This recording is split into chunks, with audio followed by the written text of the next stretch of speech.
Hello दोस्तों, मेरा नाम मनोज कुमार। आज हम आपको 10th क्लास मैथ एनसीईआरटी की प्रश्नावली 11.1 का 5वां क्वेश्चन सॉल्व करेंगे।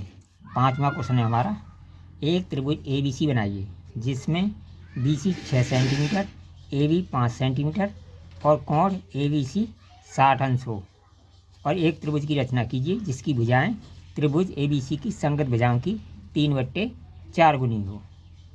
तो सबसे पहले हमें जो नाप दे रखी है उसका त्रिभुज बनाएंगे, इसके बाद हम समगत त्रिभुज बनाएंगे। ठीक है,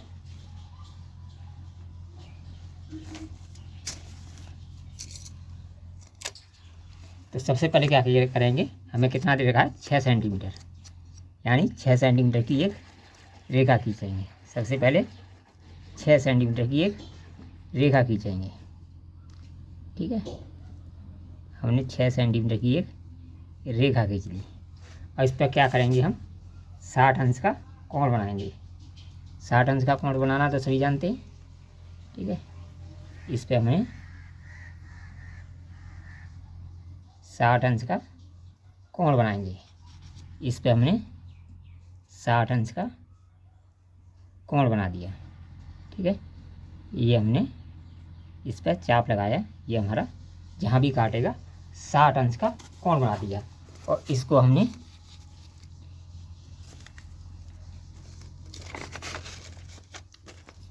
ठीक है, इसको हमने जहाँ भी काटा उससे मिला दिया। ठीक है, इसको हमने मिला दिया। ठीक है, इसको मिला दिया। अब देखिए हमारी माप दे रखी है 6 सेंटीमीटर, तो ये तो होगी हमारी 6 सेंटीमीटर। ठीक है, 6 सेंटीमीटर। और इसके बाद यहाँ हम 5 सेंटीमीटर की माप लेकर पैमाने से कट मारेंगे। हमने 5 सेंटीमीटर की माप लेकर पैमाने से कट मारेंगे। ठीक है,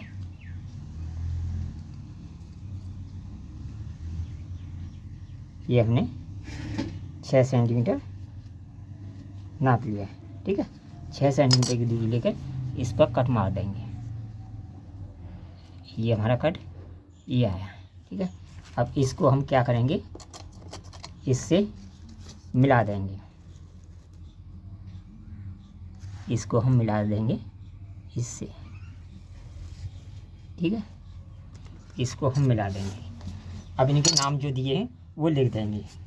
हमें क्या दिया है, क्या दिया था क्वेश्चन में, देखिए BC बराबर 7 सेंटीमीटर, इसे ले देंगे हम BC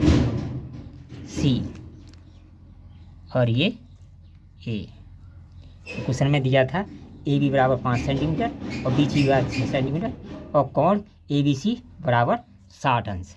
ये हमारा 60 अंश का कोण बन के तैयार हो गया। ठीक है, अब क्या करेंगे, इसके बाद हम A से न्यून कोण बनाती हुई एक रेखा खींचेंगे। हमें क्वेश्चन में क्या दिया हुआ है, 3/4। कितना दिया हुआ है क्वेश्चन में, हमें दिया है 3/4। ठीक, 4। अब इसके कितने भाग करेंगे, 4 भाग करेंगे। ठीक है, यानी 200 सेंटीमीटर के हम निशान लगाएंगे इस पर। यहाँ से 8 सेंटीमीटर लंबी एक रेखा खींचेंगे न्यून कोण बनाती हुई।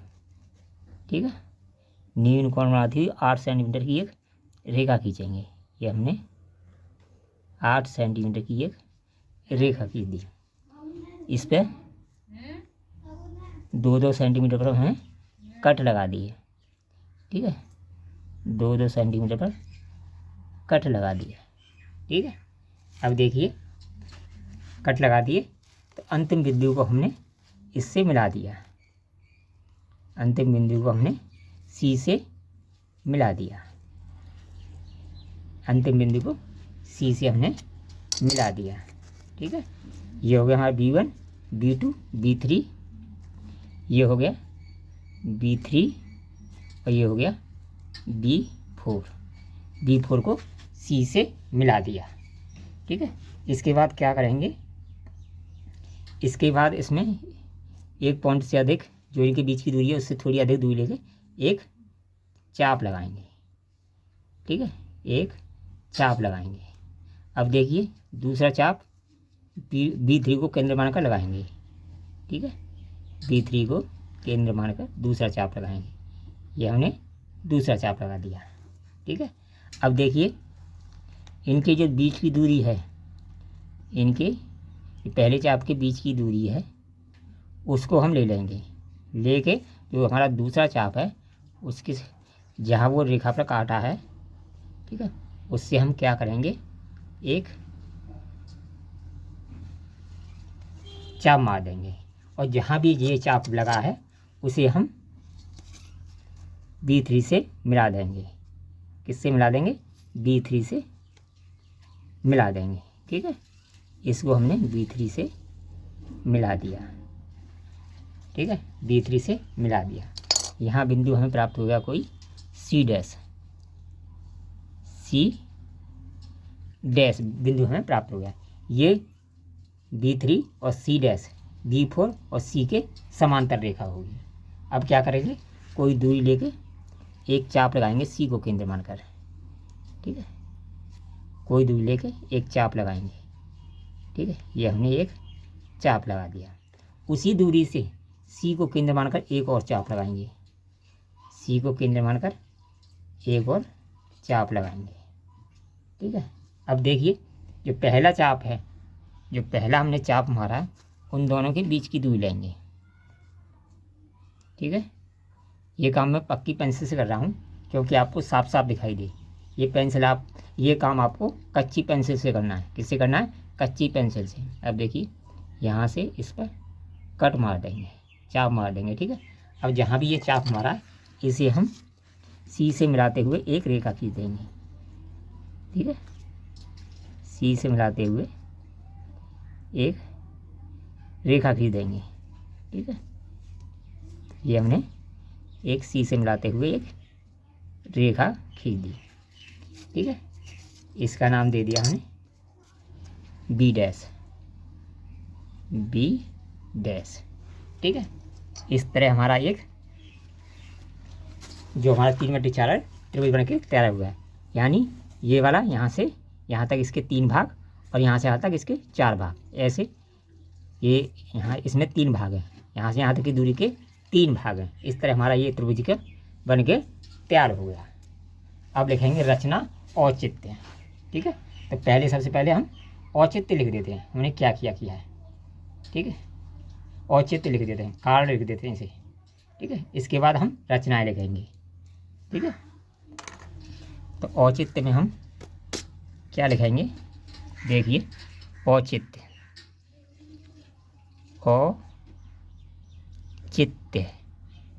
औचित्य स्टेप नंबर 1 हमने क्या किया है? हमने क्या किया, सबसे पहले ABC त्रिभुज ABC की रचना की, जिसमें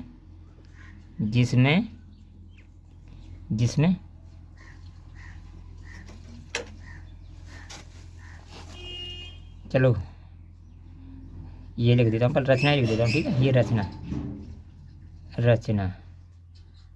ठीक है, औचित्य बाद में लिख दूँगा। रचना की जिसमें B कोण 60 अंश तथा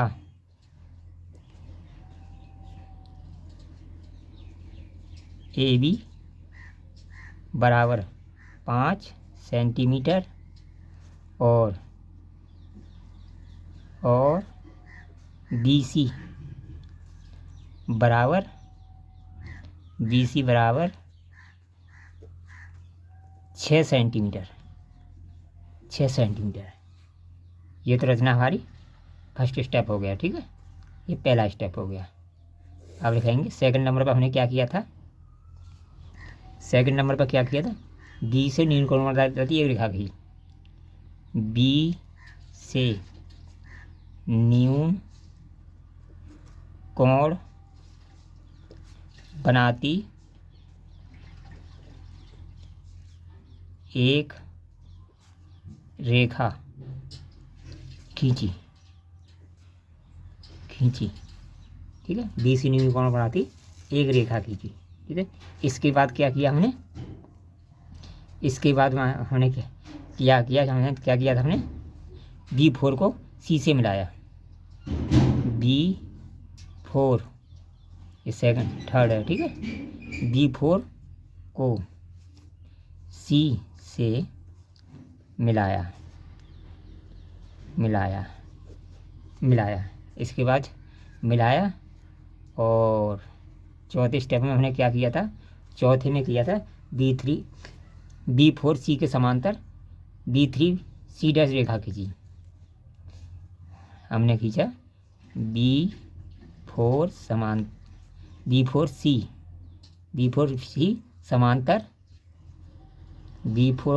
C समांतर B3 C डैश खींचा, ठीक है। इसके बाद पाँचवें नंबर पर हमने क्या किया था, पाँचवें नंबर में किया था हमने AC के समांतर B डैश C डैश खींचा,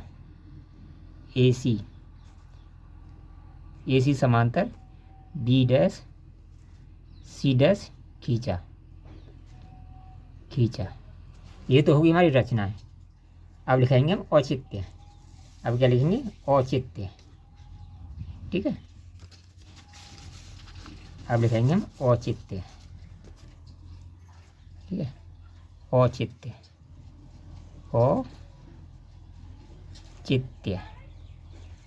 औचित्य में क्या होगा, यानी हमारा ये त्रिभुज है, औचित्य में देखिए ये त्रिभुज है हमारा ABC और बी डैश सी के समरूप होगा, क्योंकि ये इसके समांतर है और ये इसके बट्टे में बराबर करेंगे, ठीक है। तो ये त्रिभुज क्या होगा, समरूप होगा। तो इसीलिए लिखेंगे औचित्य में त्रिभुज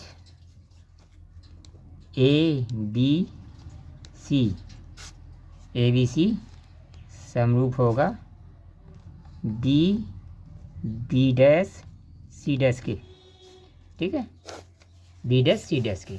अब देखिए जब त्रिभुज समरूप होगा तो भुजाओं का अनुपात हमारा कैसा होगा, ये होगा हमारा भुजाओं का अनुपात कैसा होगा, भुजाओं का अनुपात होगा हमारा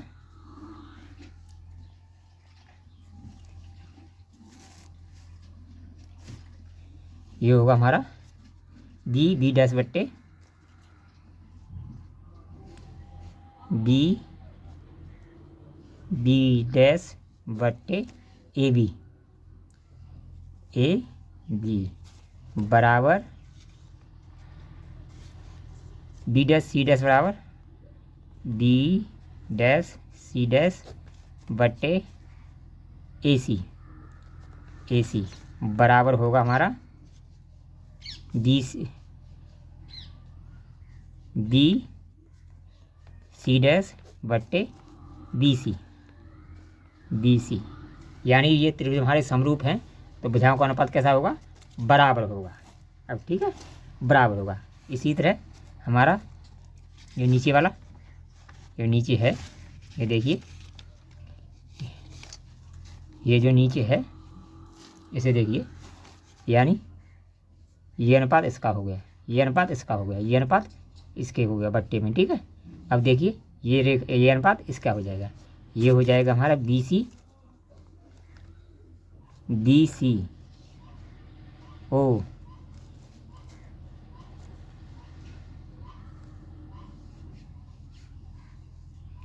BC डैश, यानी यहाँ से यहाँ तक बट्टे BC बराबर होगा हमारा B3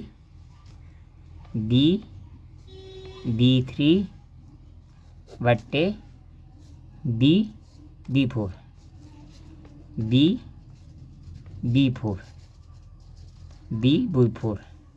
ठीक है, B4 गए, ठीक है। अब देखिए